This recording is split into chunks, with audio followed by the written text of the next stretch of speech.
కృష్ణుడు పుట్టాడండి, పుడతాడండి అని అంటే, పుట్టాడు అని అనుకుంటే మన పుట్టుకను తొలగించడం కోసం పుట్టాడు.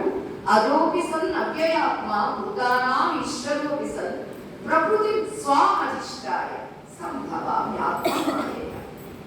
శ్రీకృష్ణ పరమాత్మ గీతలో మనకి ఏ క్వశ్చన్ కలిగినా దానికి ఆన్సర్ చెప్పాడు. అయితే మనకి క్వశ్చన్ కాదు, ప్రశ్న మనకి కలగాలి.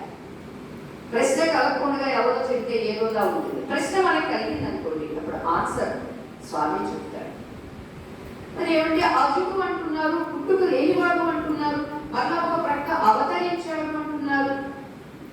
జన్మ కర్మ చ మే దివ్యం ఏవం యో వేత్తి తత్వతః చత్వారేమం పునర్జన్మనైతి మామి ఇది సోర్జున అని స్వామి డిక్లేర్ చేశాడండి శ్రీకృష్ణ పరమాత్మ.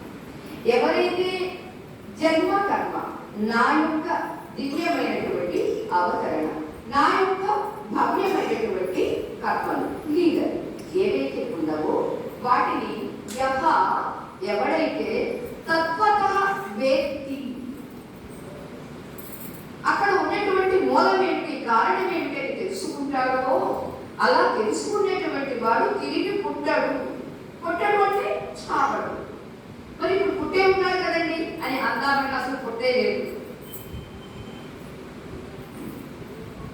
అటువంటి వాడు మాం ఏది, మాం అనే శబ్దానికి శంకర భగవత్పాదుల వారు సర్వవ్యాపకం వాసుదేవం సర్వవ్యాపినం సర్వశక్తివంతం అని కొన్ని పదాలు వేసిస్తారు.